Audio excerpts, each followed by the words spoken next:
آپ کو اپینڈکس کی تکلیف ہے جو کافی بگڑ چکی ہے، مطلب آپ کا اپینڈکس اتنا پھول چکا ہے کہ کبھی بھی پھٹ کر آپ کے لیے جان لیوا ثابت ہو سکتا ہے۔ آپ کے پورے جسم میں اس کا زہر پھیل سکتا ہے۔ آپ کو فوری سرجری کروانی چاہیے۔ رپورٹس اس کے ہاتھ میں تھماتے ڈاکٹر نے اس کے سر پر بم پھوڑا تھا۔ اور اس پر کتنا خرچہ آئے گا؟ 1 یا 1.5 لاکھ۔ ڈاکٹر نے اطمینان سے کہا۔ اوکے ٹھیک ہے، میں جلد از جلد اپڈیٹ ہونے کی کوشش کروں گی، اکشا نے کہا اور رپورٹس ہاتھ میں تھام کر اطمینان سے واپس چلی آئی۔ کیب حویلی کی جانب رواں دواں تھی۔ اس کے سینے میں غم و غصے اور نفرت کا ایک غبار سا تھا۔ اس کی ماں کے ہیں سال کھا کر وہ لوگ اتنے سکون سے سب کچھ جیسے بھول گئے تھے۔ اپنا گھر بار، پیسہ، دولت ہونے کے باوجود کیسے انہوں نے دوسروں کے ٹکڑوں پر ایڑیاں رگڑ رگڑ کر اپنی زندگی گزاری تھی۔ خاص کر اس ماں، کیسے ساری زندگی در بدری میں کاٹ دی تھی، مگر وہ نہیں بھولی تھی۔ اکشا وہ وقت بھول ہی نہیں سکتی تھی جب اپنے باپ کے ہوتے ہوئے اس نے یتیموں جیسی زندگی گزاری تھی۔ وہ کیوں بھولتی کہ اس پر اکثر ناجائز کا ٹیگ لگایا جاتا رہا ہے؟ وہ کیوں بھولتی کہ کیسے ماں نے 20 سال کا ایک ایک لمحہ خون کے آنسو رو رو کر گزارا تھا؟ وہ نہیں بھول سکتی تھی، نہ ان کی بھولنے دینا چاہتی تھی۔ یہ سرجری کا پیسہ اس کے پاس نہیں تھا، تو جہاں اس نے 20 سال یتیموں کی طرح گزارے تھے، اب بھی وہ یہ بھیک ان سے نہیں مانگنے والی تھی، نہ اپنی ماں سے مانگ سکتی تھی۔ وہ عنایا کو اس بیماری کا بتانا ہی نہیں چاہتی تھی کہ اسے پتہ تھا۔ انہیں پتہ چلا تو اکشا سے پہلے اس کی ماں کو کچھ ہو جائے گا۔ گاڑی حویلی کے گیٹ پر رکی اور وہ بیگ اور فائلز لے گاڑی سے باہر آئی اور گیٹ کراس کر کے اپنے روم کی جانب جا رہی تھی۔ اس بات سے انجان کہ کوئی اپنے کمرے کی کھڑکی میں کھڑا کب سے اس کی واپسی کا انتظار میں بے قرار ہے۔ اکشا لان کراس کر رہی تھی جب عنایا عارف کو اٹھائے اس کے سامنے آئی۔ اکشا نے بہت غیر محسوس طریقے سے اس فائل والا ہاتھ اپنی پشت پر چھپایا تھا۔ تم تو شاپنگ کھڑی گئی تھی، ایسے ہی واپس آ گئی اکشا؟ عنایا نے اسے غور سے دیکھا۔ جی ہاں، کیونکہ میں اپنا کریڈٹ کارڈ گھر پر ہی بھول گئی تھی، اس لیے بس یوں ہی گئی تھی اور نوٹس لے کر واپس آ گئی، اس نے مسکرا کر کہا۔ عنایا نے عارف کو اپنی گود سے نیچے اتارا تو اکشا نے اس کی انگلی تھامی۔ تم دونوں رو میں جاؤ، میں کھانے کے لیے کچھ بھجواتی ہوں، عنایا کہتی اندر کی جانب اڑی تو وہ عارف کا ہاتھ تھام کر تیزی سے اپنے کمرے میں چلی گئی تھی۔ اپنے کمرے میں موجود یوشا دلاور شاہ کے سینے میں سانس الجھا تھا۔ وہ کیا چھپا رہی ہوگی؟ ان پیپرز میں ایسا کیا ہوگا جو چھپانے کے قابل تھا؟ وہ سوچ ہی رہا تھا جب نمیر کمرے میں داخل ہوا اور اسے اس کھڑکی کے قریب کھڑا دیکھ کر مبہم سا مسکرایا۔ یوشا اس کی جانب مڑا۔ تم کب آئے؟ ابھی، جب تم کھڑکی سے باہر جانے کون سے خزانے دریافت کر رہے تھے؟ نمیر نے اسے ٹونٹ کیا، مگر وہ جلد اپنے خول میں سمٹ گیا تھا۔ جلدی آ گئے؟ ہاں، موم نے بلایا تھا، ودید کے سسرال والے رخصتی دینا چاہتے ہیں، نمیر نے اسے سنجیدگی سے بتایا۔ تو امی نے تمہاری گردن دبا دی ہوگی چچی شادی کے لیے؟ یوشا نے بالکل ٹھیک اندازہ لگایا تھا۔ ہاں، اسے شرافت سے قبول کیا اور ایک سرد سی سانس کھینچی۔ پھر میں نے بول دیا ہے کہ ایمن کی رخصتی کے آئیں، میرے انتظار میں اسے بھی پینڈنگ پر نہ رکھیں، ورنہ پچھتائیں گے، نمیر نے سنجیدگی سے کہا۔ نمیر، یوشا نے اسے کچھ کہنا چاہا۔ میں اس ٹاپک پر کوئی بات نہیں کرنا چاہتا، بلکہ مجھے ایک ضروری کام ہے، میں ابھی آتا ہوں، وہ کہتا جلدی سے کمرے سے باہر نکل گیا۔ یوشا اپنے بیڈ پر ڈھیسا کیا۔ دھیان کے پردے پر بس ایک ہی چہرہ جگمگا رہا تھا اور دماغ کی سوئی ایک نقطے پر اٹکی تھی۔ وہ کیا چھپا رہی ہے؟ نمیر عنایا کے قریب صوفے پر بیٹھا تھا اور عنایا اسے اکشا کی بچپن کی تصویریں دکھا رہی تھی۔ موم، گڑیا کا رشتہ وغیرہ تو نہیں کیا کہیں آپ نے؟ نمیر نے سادگی سے پوچھا تھا، مگر دل اپنے دوست کے حوالے سے کانوں میں بجنے لگا تھا۔ ہاں، وہ موسیٰ کے بیٹے دانی سے انگیجڈ ہے، وہ اسے بہت پہلے سے پسند کرتا ہے، تو موسیٰ اور میرے مشترکہ فیصلے سے ہم نے انہیں ایک دوسرے سے انگیج کر دیا۔ باقاعدہ رسم تو نہیں کی، ہاں، مگر دونوں کو پتہ ہے کہ وہ ایک دوسرے سے منسوب ہیں۔ کچھ دنوں تک موسیٰ اور دانی آنے والے، تو اکشا نے کہا ہے کہ وہ یہاں خوش نہیں، اس لیے نکاح کے بعد واپس کینیڈا جانا چاہتی ہے۔ عنایا نے اداسی سے کہا۔ یہ بات کمرے میں داخل ہوتے حاشر نے بھی سنی تھی اور دل دھک سے رہ گیا تھا۔ حالانکہ ہم سب کا یہی پروگرام تھا کہ ہم پاکستان میں ہی رہیں گے، مگر اب اکشا نے یہ فیصلہ کیا ہے تو مجھے لگتا ہے دانی بھی اس کا ساتھ دے گا، کیونکہ وہ اکشا کی کوئی بات نہیں ٹالتا، انایا نے کہا، اور حاشر اور نمیر کے سر پر دھڑا دھڑ حویلی کی چھت گری تھی جیسے۔ اب تو یوشا دلاور شاہ کی آنکھوں میں جلتی عشق کی خاص جوت حویلی میں موجود تمام افراد نوٹ بھی کر چکے تھے، شاید، مگر یہ الگ بات تھی کہ ایک دوسرے سے نگاہیں چرا رہے تھے۔ نمیر سے اس سے زیادہ کچھ سنا نہیں گیا، اسی لیے وہ جھٹکے سے وہاں سے اٹھتا اپنے کمرے میں چلا آیا تھا۔ چلو یہ فرض کرتے ہیں کہ تم مشرق میں مغرب ہو، چلو یہ مان لیتے ہیں، بڑا لمبا سفر ہے یہ، مگر یہ بھی حقیقت ہے، تمہاری ذات کا سورج بہت سا راستہ چل کر میری ہستی میں ڈوبے گا۔ یوشا دلاور شاہ کافی دیر سے کھڑکی میں کھڑا بالکنی میں اس پار ہرے پرے لان میں دیکھا جا رہا تھا۔ مزے کی بات تو یہ تھی کہ اس کی توجہ کا مرکز پھول پودے نہیں بلکہ پہلی بار جیتا جاگتا ایک نازک سا وجود تھا۔ باہر وہ لان کی گھاس پر بیٹھی شہرام کے ساتھ اب لوڈو کھیل رہی تھی، چیٹنگ کرنے پر جھنجھلاتی، کبھی اس کے بال پھاڑ رہی تھی تو کبھی اٹھ کر اس کی کمر پر کوہنی سے حملہ کر دیتی۔ وہ بلبلا اٹھتا مگر اپنی آپی کی روحان سی تپی ہوئی شکل دیکھ کر ہنستا چلا جاتا۔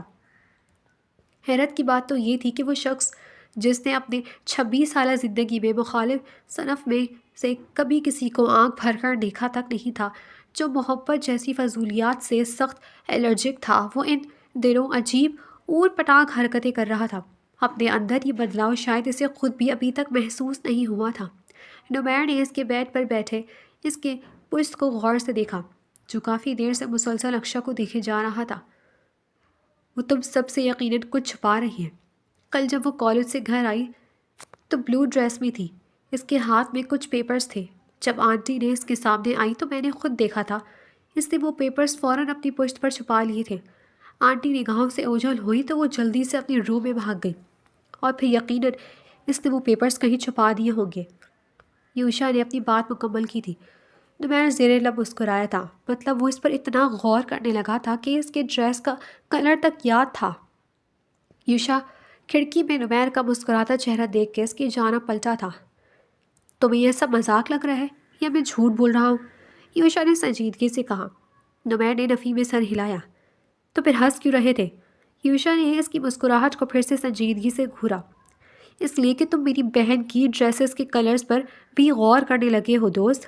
نمیر کی بات پر یوشا کا پورا وجود زلزلوں کی زد میں آیا تھا، جیسے وہ اپنی جگہ پر ساکت سانس تک لینا بھول گیا تھا۔ ایسی کوئی بات نہیں ہے، میں تو بس کچھ دنوں سے اتنا آبزرو کر رہا ہوں کہ وہ کھاتی پیتی بھی بہت کم ہے، کالج کس وقت آتی جاتی ہے اور ہم سے کچھ چھپا بھی رہی ہے۔ کس دن اس نے کون سا ڈریس پہنا تھا، کس دن وہ لان میں نہیں نکلی، یوشا دلاور شاہ کو یہ تک پتہ چل جاتا ہے۔ نمیر نے مہبم سے مسکراتے ہوئے اسے اس کی کچھ دنوں کی مصروفیات سے آگاہ کیا تو اب کی بار اس نے نمیر سے نگاہیں چرائی تھیں۔ نمیر نے بلیک شلوار قمیض میں بلیک مردانہ شال کندھوں پر اوڑھے اس دراز قد خوبرو شخص کو بغور ملاحظہ کیا، جس کا دل اس کی ظاہری خوبصورتی سے بھی زیادہ خوبصورت تھا۔ ایک مخلص مشورہ دوں گا تمہیں، تم جس راہ پر قدم رکھنے لگے ہو دوست، وہیں سے اپنا وہ قدم واپس لے لو، کیونکہ اس راہ کی نہ کوئی منزل ہے، نہ نام و نشان۔ وہ پیدائشی ہم سے یا ہمارے خاندان سے نفرت تو نہیں کرتی ہوگی، اس کی ماں پر ظلم و جبر کے وہ پہاڑ توڑے گئے ہیں کہ انسانیت بھی شرما جائے، اس لیے میں اپنی بہن کو اس کی نفرت پر قائم رہنے میں حق بجانب سمجھتا ہوں۔ رہی اس کے مستقبل کی بات تو اس کا فیوچر کم از کم ہمارے خاندان میں نہیں ہو سکتا۔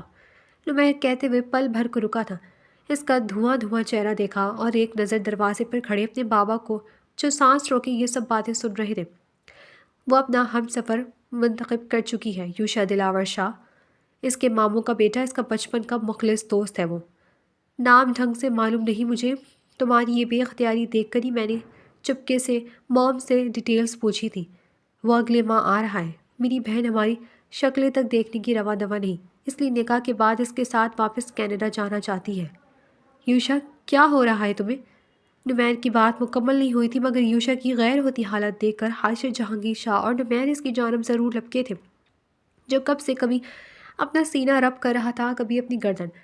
نمیر اور حاشر جہانگیر چونکے تھے، انہیں یاد تھا بچپن سے ہی اگر اسے حد سے زیادہ صدمہ یا دکھ پہنچتا تھا تو رد عمل کے طور پر اسے سانس لینے میں تکلیف ہوتی تھی۔ اس کا دم گھٹتا اور بعض دفعہ سانس بھی بند ہو جاتا۔ یہ منظر دیکھ کر حاشر جہانگیر شاہ کے سر پر حویلی کے دور و دیوار گرے تھے، جیسے یہ کب سوچا تھا کہ لاڈلے بھتیجے کو بھی یہ روگ نگلنے کو بےتاب ہے، جس نے انہیں برسوں سولی پر لٹکاتے انہیں اندر سے ختم کر ڈالا تھا۔ یوشا، حاشر جہانگیر شاہ لپک کر اس تک پہنچے اور اسے بیڈ پر بٹھایا۔ نمیر نے سنجیدگی سے پانی کا گلاس بھر کر اس کے آگے کیا، جو اس نے نمیر کے ہاتھ سے تھام کر منہ سے لگایا اور گھٹا گھٹ پی لیا۔ میں ٹھیک ہوں چھوٹے پاپا، آرام کرنا چاہتا ہوں۔ اس نے حاشر جہانگیر سے نگاہیں چرائی تھیں، لیکن حاشر جہانگیر جانتے تھے وہ بالکل ٹھیک نہیں ہے، کہ عشق نے چپکے سے دن دہاڑے ان کے بھتیجے کے دل پر نقب لگا ڈالی تھی۔ نمیر آفس کی بلڈنگ میں داخل ہوا تو لفٹ میں ایک لمبا چوڑا شخص پہلے سے ہی موجود تھا۔ اس نے بھی شاید 5th فلور پر جانا تھا۔ 5th فلور پر پہنچ کر نمیر اور وہ لفٹ سے باہر نکلے جب اچانک اس شخص نے نمیر کو مخاطب کیا۔ ایکسکیوز می سر، مجھے یہاں تانیشا سے ملنا ہے۔ کیا آپ گائیڈ کر سکتے ہیں وہ کہاں ہوں گی؟ مجدان نے اس کی جانب دیکھ کر کہا تھا۔ اس کی اس بار سامنے کھڑے شخص کی آنکھوں سے جانے کیوں شعلے سے لپکے تھے۔ آپ کون ہیں؟ نمیر نے سنجیدگی سے پوچھا۔ مجھے وجدان کہتے ہیں۔ اس کی کہنے کی دیر تھی کہ نمیر کو ایسا لگا جیسے وہ اسے جان سے ہی مار ڈالے گا یا اس کے ٹکڑے ٹکڑے کر ڈالے۔ ادھر وہ فائلز پر جھکی ہوئی تھی اور انماق سے اپنا کام کر رہی تھی۔ جب غیر معمولی احساس پر سر اٹھا کر سامنے گلاس وال سے باہر دیکھا تو دل بلیوں اچھل پڑا۔ وہ تیزی سے اپنی جگہ سے اٹھی تھی اور کیبن کے باہر آئی۔ وجدان، تانیشا کی نظر اس کے پیچھے کھڑے شخص پر نہیں پڑی تھی کہ وہ پلر کی اونچ میں تھا، اس لیے وہ وجدان کو چلا کر پکار دی۔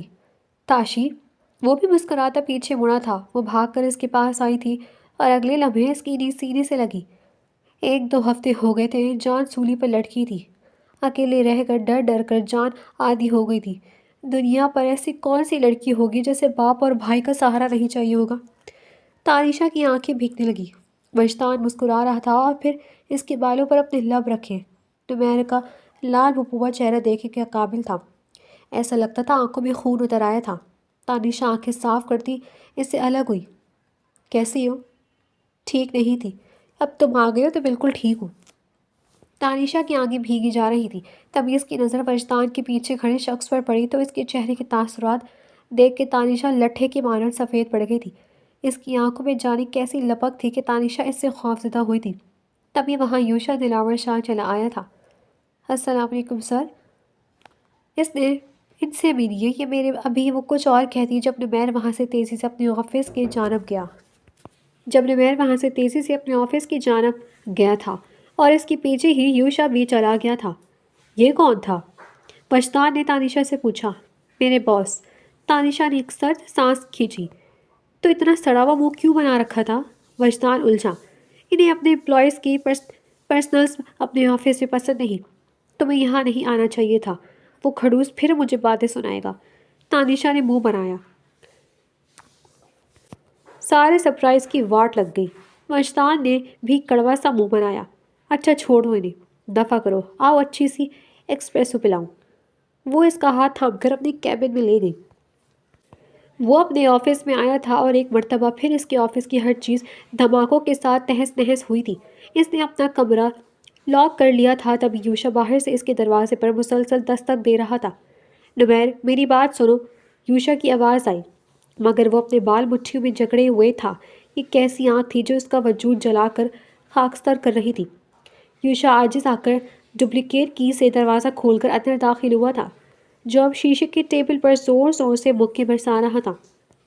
یوشا اس کی جانب لپکا اور اسے اپنے ہاتھ زخمی کرنے سے روکنے کی اس کے بازو پر اپنے بازو حمائل کر کے اسے جکڑ لیا۔ ناحق اپنا خون مت جلاؤ نمیر، وہ اس کا سگا بھائی ہے۔ یوشا نے چلا کر اس کے کان میں کہا تو وہ اپنی جگہ پر پتھر سا بن گیا تھا۔ تب یوشا نے اسے چھوڑ دیا اور بازو سے گھسیٹ کر صوفے پر بٹھایا، خود اس کے سامنے بیٹھ گیا۔ میں ابھی آنٹی سے تانیشا کے متعلق سب کچھ پوچھ کر آ ہوں نمیر، وہ ایک سنگل مدر ہے۔ تم ناحق اتنے دن اپنا دل جلاتے رہے ہو۔ شادی کے 3 سے 4 ماہ کے بعد تانیشا کے والد موسیٰ برہان اور آنٹی نے کورٹ سے تانیشا کے لیے ڈیورس لے لی تھی۔ شادی موسیٰ برہان کی جانب سے مکمل ارینج تھی۔ موسیٰ برہان کے دوست کا بیٹا تھا، مگر موسیٰ برہان کے دوست نے ان سے دھوکہ کیا۔ بدقسمتی سے تانیشا کا شوہر ایک نفسیاتی مریض جرائم پیشہ شخص نکلا جو اس پر بدترین تشدد کرتا تھا۔ تبھی موسیٰ برہان کی کمپلین پر اس شخص کو سزا ہو گئی اور انہوں نے کورٹ سے ڈائیورس بھی لے لی تھی۔ یوشا اسے تفصیلات بتائی جا رہا تھا۔ نمیر نے صوفے کی پشت سے سر ٹکایا اور آنکھیں موند کر گہرے گہرے سانس لینے لگا، کیونکہ اسے ایسا لگ رہا تھا جیسے یوشا دلاور شاہ اس کے سینے میں جلتے محمر پر ٹھنڈے پانی کی فوار برسا رہا ہے۔ یوشا، مجھے جلد از جلد سے شادی کرنی ہے۔ مجھے لگتا ہے میں اس کے بغیر ایک پل بھی نہیں زندہ رہوں گا۔ میں چھوٹے پاپا سے بات کرتا ہوں۔ تانیشا کے والد موسیٰ برہان بھی پاکستان آ چکے ہیں، تو یہ نکاح ہونے سے اب ہمیں کوئی بھی نہیں روک پائے گا، یوشا دلاور شاہ نے ٹھنڈے ٹھار سر لہجے میں کہا تھا۔ لیکن اگر وجدان موسیٰ برہان تانیشا کا بھائی ہے تو پھر گڑیا کا فیانسی ہے۔ نمیر ایک جھٹکے سے سیدھا ہوا اور بات کہی جو یوشا دلاور شاہ کے دل کو ادھیڑ گئی، مگر وہ ٹھیٹ بن گیا۔ مجھے کوئی فرق نہیں پڑتا نمیر، تم بس اپنے بارے میں سوچو۔ ٹھہرو، چھوٹے پاپا کو بات کرنے کے لیے باہر کہیں بلاتے ہیں، یوشا نے کہا اور اس سے نگاہیں چراتے اپنے فون سے حاشر جہانگیر کا نمبر ڈائل کیا۔ آف ٹائم کے بعد وہ اپنا سامان سمیٹ کر باہر نکلی تھی جب نمیر اس کے پیچھے چلا آیا۔ یوشا حاشر کو باہر بلا کر اسی وقت آفس سے چلا گیا تھا۔ وہ بلڈنگ سے باہر نکلی، اس کی گاڑی وجدان پہلے ہی حویلی لے کر گیا تھا اور اب اسے کیب سے حویلی جانا پڑنا تھا کیونکہ اس کے بابا ڈائریکٹ حویلی ہی آئے تھے۔ وہ آفس کی بلڈنگ سے باہر نکلی جب بھاری گھمگیر پکار پر اسے ٹھٹک کر رکنا پڑا۔ وہ پیچھے مڑی تو وہ شاندار سا شخص قدم قدم چلتا اس کے قریب آیا تھا۔ تانیشا، آپ نے حویلی ہی آنا ہے تو چلیے، میں گھر ہی جا رہا ہوں، نمیر نے سنجیدگی سے کہا۔ تانیشا نے ادھر ادھر دیکھا۔ کافی سارے امپلائیز آف ٹائم کے بعد اپنے اپنے گھر جا رہے تھے اور اب دلچسپی سے اس مغرور لاپرواہ شخص کو تانیشا کے پاس کھڑے اسے لفٹ کی آفر دیتے دیکھ رہے تھے۔ بہت شکریہ سر، میں چلی جاؤں گی، اس نے قدرے سرد لہجے میں کہا اور آگے بڑھنے والی تھی جب نمیر کی برداشت جواب دے گئی تھی۔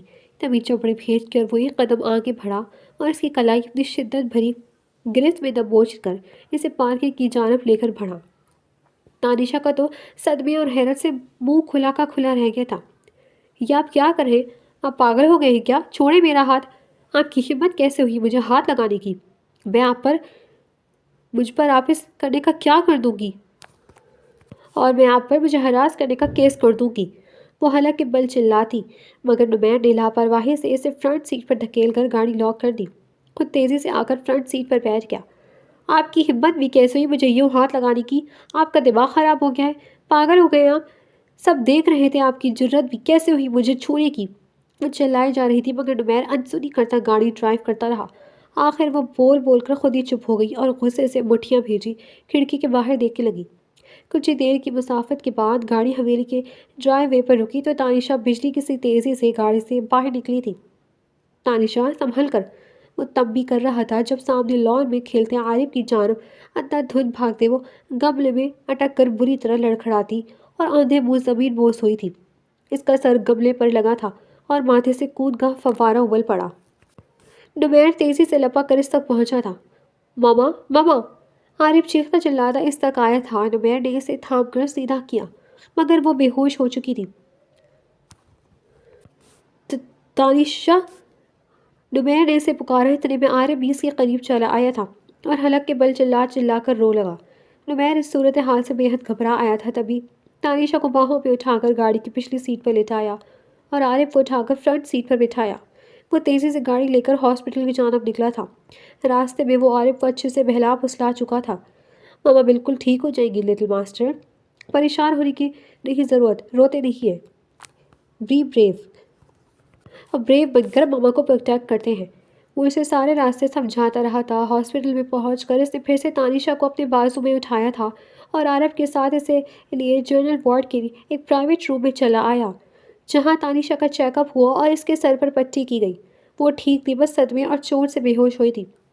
نمیر اب روم کے باہر پڑی چیئر پر عارف کو گود میں لیے بیٹھا تھا کہ وہ اچانک اس کی گود سے اتر کر اس کے سامنے کھڑا ہوا اور اس کے اگلے سوال پر نمیر حیران ہوا تھا۔ آپ میرے ڈیڈی ہیں؟ اس کے سوال پر نمیر کافی لمحات تک کچھ بول نہیں پایا تھا۔ آپ میرے ڈیڈی ہیں؟ آپ کو یہ سوال پوچھنے کا خیال کیوں آیا لٹل ماسٹر؟ کیونکہ ڈیڈی ہی مما کو پروٹیکٹ کرتے ہیں، مجھے پتا ہے، اس نے ناسہان انداز میں کہا تھا۔ نمیر نے بمشکل اپنی ہنسی دبائی۔ ڈیڈی ممی کو ہیرو کی طرح گودی میں اٹھاتے ہیں اور بیبی کو بھی رونے نہیں دیتے، بیبی کو پروٹیکٹ کرتے ہیں۔ اس کی باتیں سن کر نمیر حیران ہوا تھا۔ آج سے پہلے مما کو کسی نے ایسے پروٹیکٹ نہیں کیا۔ اسے ایک اور پوائنٹ یاد آیا تھا، یہ ثابت کرنے کا کہ نمیر اس کا ڈیڈی ہے۔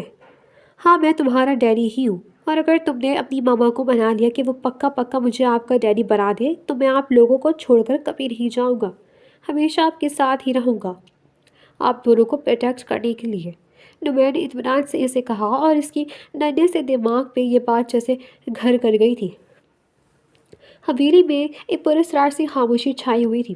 موسیٰ برہان بھی تمام فیملی کے ساتھ گھل مل گئے تھے اور انہیں یہاں آئے ایک ہفتہ ہو چکا تھا۔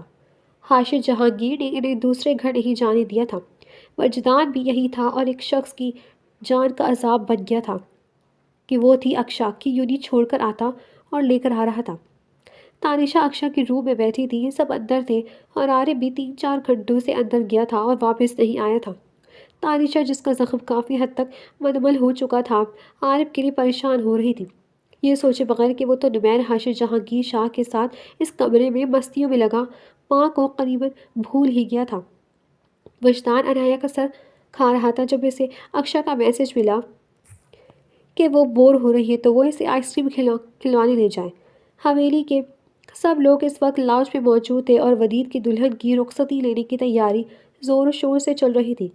یوشا اپنے کمرے سے نکل کر دروازے پر کھڑا تھا جب اس شخص پر نظر پڑی جو اپنے فون پر ایک میسج پڑھ کر مسکرایا تھا۔ وہ فون پاکٹ میں رکھتا اٹھ بیٹھا اور لاؤنج سے باہر نکل کر لان میں آیا۔ چچی اور چچی، باہر آؤ۔ وجدان نے لاؤنج سے نکلتے ہی اسے بآواز بلند پکارا تھا۔ اس کا نام اکشا حاشر جہانگیر شاہ ہے۔ What nonsense! سرد سی کاٹ دار آواز پر وجدان نے اپنے لب دباتے پیچھے مڑ کر اس شخص کو دیکھا جو وائٹ پینٹ کے اوپر بلو سویٹر میں پینٹ کی پاکٹ میں ہاتھ ڈالے سیڑھیاں اترتا وجدان کو تقریباً کھا جانے والی نگاہوں سے ایسے دیکھ رہا تھا کہ اگر آنکھوں سے ہی بھسم کرنے کا کوئی ٹرک ہوتا تو آج وجدان یہاں اپنی ٹانگوں پر کھڑا نہ ہوتا۔ وہ دراصل بچپن میں اسے چیچی پکارتا ہوں۔ وجدان اپنا کان کھجاتا اس سڑیل آدمی کی جانب مڑا۔ تو اب وہ عادت اتنی پختہ ہو چکی ہے کہ بدلی نہیں جا سکتی۔ وہ جب سے آیا تھا جانے اس آدمی سے اسے کیا بیر باندھنا تھا، اوپر سے وجدان کو بھی تو اس کا خون جلا کر زج کر کر ایک کمینی سی خوشی ہوتی تھی۔ وہ جب سے یہاں آیا تھا اس آدمی کا 10 لیٹر خون تو جلا ہی چکا تھا۔ یہ شاہ حویلی ہے، یہاں بڑوں چھوٹوں کی عزت احترام سے پکارا جاتا ہے، یوشا دلاور شاہ نے بے تاثر لہجے میں سنجیدگی سے کہا تھا، مگر پھر ایک من پسند باریک سی آواز سنائی دی تو یوشا نے پھر سے ایک مرتبہ پہلو بدلا۔ کیا تکلیف ہے پھٹے ہوئے ڈول، کیوں شور مچا رہے ہو؟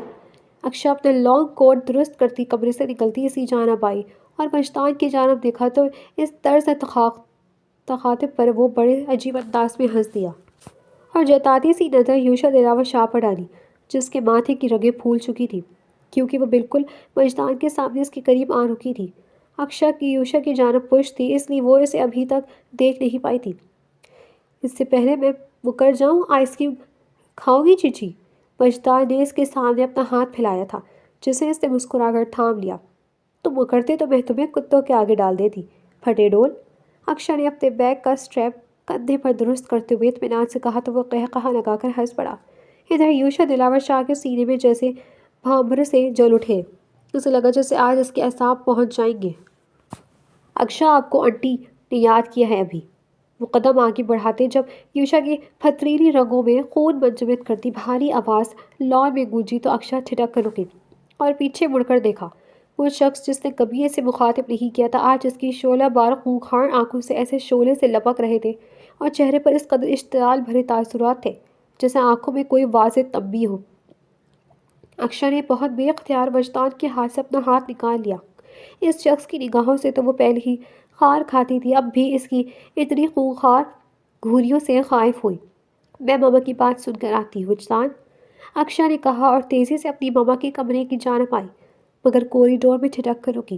دل میں تہش کا ایک ابال سا اٹھا، اس کی ہمت کیسے ہوئی؟ وہ ہوتا کون ہے جس کے خوف سے میں وہاں سے بھاگ گئی؟ اکشا کو اپنے اوپر ہی بے تحاشا غصہ آیا۔ اسی لیے وہ تیش کے عالم وجدان کے پاس آئی تھی، مگر وہ وہاں سے جا چکا تھا۔ اس کا اس قدر موڈ خراب ہوا تھا کہ وہ آئس کریم کھانے بھی نہیں گئی تھی۔ عنایا، موسیٰ، برہان اور وجدان اس وقت اکشا کے کمرے میں اس کے سامنے بیٹھے تھے اور تانیشا خالی خالی نگاہوں سے ان کی جانب دیکھ رہی تھی۔ تیش و اشتعال سے مٹھیاں سختی سے بھیج رکھی تھی۔ بابا ایسا سوچ بھی کیسے سکتے ہیں کہ زندگی کے اتنے تلخ تجربے کے بعد میں پھر سے اپنے لیے یہ فیصلہ کروں؟ میں آپ کو پہلے بھی بتا چکی ہوں، مجھے شادی ہی نہیں کرنی۔ اور اس شخص کی ہمت کیسے ہوئی یہ پرپوزل بھیج دینے کی؟ وہ بلند آواز میں چیخیں تھی وہاں پر۔ اور بات تھی تاشی، اب لڑکا دیکھا بھلا ہے، کب تک عارف یتیموں سے زندگی گزارے گا؟ اسے ایک باپ کی ضرورت ہے، نہیں تو اس کی شخصیت بکھر جائے گی۔ وہ تو اسے اپنا ڈیڈی بھی مان چکا ہے۔ نا سمجھ بچہ ہے ابھی عارف، میں اسے سنبھال لوں گی۔ مجھے دنیا کے کسی مرد پر بھروسہ نہیں۔ ہم پر بھی نہیں؟ وجدان نے سنجیدگی سے پوچھا۔ آپ لوگ اپنا موازنہ کس سے مت کریں، مجھے یہ فیصلہ منظور نہیں۔ اس نے دو ٹوک الفاظ ادا کیے۔ میں فیصلہ کر چکا ہوں تاشی، جیسے پہلے کیا تھا۔ تانیشا نے غصے بھرتے بغیر سوچے سمجھے کہا دیا۔ وہ بول تو گئی تھی مگر اپنے لبوں پر سختی سے ہاتھ رکھا۔ موسیٰ برہان کا چہرہ لٹھے کی مانند سفید پڑ گیا تھا۔ پہلے اپنے ساتھ ہونے والے حادثات کو بیٹی نے اپنی قسمت کا لکھا سمجھ کر قبول کیا تھا اور کبھی لبوں سے شکوہ نہ کیا تھا، مگر آج اس نے انہیں اپنی بربادی کا طعنہ دیا تھا۔ موسیٰ برہان غصے سے اپنی جگہ سے اٹھے تھے۔ عنایا اور وجدان بھی اسے بے یقینی سے ملامتی نگاہوں سے دیکھے گئے۔ بابا، میرے کہنے کا وہ مطلب نہیں تھا۔ تانیشا تڑپ کر اپنی جگہ سے کھڑی ہوئی، مگر وہ خاموشی سے کمرے سے باہر نکلنے لگے۔ پاپا، آئی ایم سوری۔ تانیشا رو دی۔ اس شخص سے نفرت دو چند ہو گئی تھی جو اس سب بھکیڑے کا سبب بنا تھا۔ وہ وجدان کے ساتھ حویلی کے گیٹ کے اندر داخل ہوئی تھی۔ وہ وجدان کو بتا چکی تھی وہ پاکستان میں رہنا ہی نہیں چاہتی تھی۔ تبھی وجدان اور وہ واپسی کے پیپرز کے لیے پاسپورٹ آفس کے چکر لگا رہے تھے۔ ان دنوں وہ محسوس کر رہی تھی کہ اس کی طبیعت بری طرح متاثر ہو رہی ہے، مگر اسے کینیڈا واپس جانے کا انتظار تھا۔ وہ سکون سے وہاں اپنا علاج کروا سکتی تھی۔ اب بھی وہ وجدان کے ساتھ اپنے کمرے میں جا رہی تھی جب سامنے سے وہ شخص آتا دکھائی دیا۔ اکشا کو اس کی آنکھوں سے بیر تھا، جن میں اسے وجدان کے ساتھ دیکھ کے عجیب تھا اور عجیب سا بھانپڑے سے جلنے لگتے تھے۔ اب بھی وہ انہیں ایسی نگاہوں سے دیکھا تھا کہ اکشا لب بھیج کر رہ گئی۔ اس کے ساتھ ہی حاشر جہانگیر شاہ اندر سے باہر نکلے تھے اور یوشا کی نگاہوں کے تعاقب میں سامنے دیکھا۔ یوشا دلاور شاہ نے کہا تھا اسے وجدان کی موجودگی سے کوئی فرق نہیں پڑتا، مگر اب اسے ایسے لگتا تھا کہ اس کی وجدان کے پہلو میں دیکھ کر اس کا روم روم جلتا ہے۔ اکشا وجدان کو وہیں چھوڑی اپنے کمرے میں چلی گئی تھی کیونکہ وہ حاشر سے باتیں کرنے لگ گیا تھا۔ اکشا اپنے کمرے میں چلی آئی۔ وہ صوفے پر بیٹھی اپنی کن پٹیاں سہلانے لگی۔ وہ جب لان میں جاتی تھی تو اسے ایسا لگتا تھا کہ کوئی اسے دیکھ رہا ہے۔ پھر 2 سے 3 مرتبہ اکشا نے اس آدمی کو اپنی گلاس وال کے قریب کھڑے دیکھا تھا جو اسی کی جانب دیکھ رہا ہوتا تھا۔ میں اس شخص کے بارے میں کیوں ہر وقت سوچتی رہتی ہوں کہ وہ مجھے ایسے کیوں دیکھتا ہے؟ کچھ زیادہ ہی سوار کر لیا ہے میں نے۔ میری طرف سے جو بھی مرضی کرے، بھاڑ میں جائے۔ وہ خود ہی سوچتی دانت کچکچا رہی تھی کہ وہ شخص تو جوتوں سمیت اعصاب پر سوار ہونے کے در پہ تھا۔ آہٹ پر اس نے دروازے کی جانب دیکھا تو عنایا کمرے میں داخل ہو رہی تھی، مگر ان کے پیچھے کمرے میں داخل ہونے والے شخص کو دیکھ کر اس کا حلق کڑوا ہوا تھا۔ ماما، اپنے شوہر سے کہیں میں نے انہیں اپنے کمرے میں آنے کی اجازت نہیں دی ہے۔ وہ درشتگی سے بولی تھی تو حاشر جہانگیر شاہ کے قدم دروازے پہ ہی رک گئے۔ عنایا غصے سے لب بھیجی۔ اکشا، عنایا نے غصے سے پکارا۔ ماما پلیز۔ اس نے پہلو بدلا۔ میری گڑیا، اپنے بابا کو معاف نہیں کرو گی؟ حاشر نے بے بسی سے کہا تھا۔ اگر آپ کی پہلی بیوی میری ماں کو سلو پوائزن دینے میں کامیاب ہو جاتی تو نہ آپ کی دوسری بیوی زندہ ہوتی، نہ ہی آپ کی گڑیا۔ تو کون سی گڑیا کی دہائی دے رہے ہیں آپ؟ وہ تلخی سے بولی۔ عنایا کا ایک مرتبہ پھر ہاتھ اٹھ جاتا، مگر حاشر نے اسے اشارے سے عنایا کو وہیں روک دیا تھا۔ میں ایسا کچھ بھی نہیں ہونے دیتا بیٹا۔ بابا کو وضاحت کا موقع تو دو۔ مجھے آپ کی کسی وضاحت کی ضرورت نہیں، وہ کہتی پھر رخ پھیر گئی تھی۔ حاشر نے عنایا کو پرسکون رہنے کا اشارہ کیا اور نم آنکھوں لیے وہاں سے چلے گئے۔ عنایا نے لب بھیج کر اپنا غم و غصہ کنٹرول کیا۔ کل بھائی کی شادی ہے، ولید کی دلہن رخصت کر کے لائیں گی، اور پرسوں ولیمہ۔ یہ تمہارے لیے کچھ ڈریس لائی تھی میں۔ مجھے امید ہے کہ تم اتنی کھٹور نہیں بنو گی جتنا کھٹور تمہاری رگوں میں خون دوڑ رہا ہے۔ یہ بھی امید ہے کہ میری پرورش پر کسی کو سوال اٹھانے کا موقع نہیں دو گی تم۔ انایا نے سنجیدگی سے کہا اور شاپنگ بیگ وہاں رکھ کر کمرے سے باہر نکل گئی۔ ڈیڈی، نمیر ڈیڈی، تانشا کی جان لبوں پر آ چکی تھی۔ ہفتہ ہو گیا تھا وہ عارف کو لیے اپنے گھر میں آ گئی تھی، صرف وجدان سے غمگسار تھا۔ اس دن سے اس کے بابا بھی اس سے ہم کلام نہیں ہوئے تھے۔ ابھی وہ اس صدمے سے نہیں ابھری تھی کہ عارف نے ان 7 دنوں میں سے تگنی کا ناش نچا دیا تھا۔ وہ نمیر کو ڈیڈی کہنے پر تانشا کی ڈانٹ کے صدمے سے اس قدر شاید شدید بیمار ہوا تھا کہ بستر سے لگ گیا تھا۔ ان 7 دنوں میں اس کا بخار ایک لمحے کے لیے بھی اتر نہیں رہ پایا تھا، اور اب بھی وہ بخار میں پھنک رہا تھا، اور بخار کی شدت میں نیم بے ہوشی میں نمیر کو ہی پکار رہا تھا۔ تانشا روئی جا رہی تھی اور اس کے ماتھے پر ٹھنڈی پٹیاں رکھے جا رہی تھی۔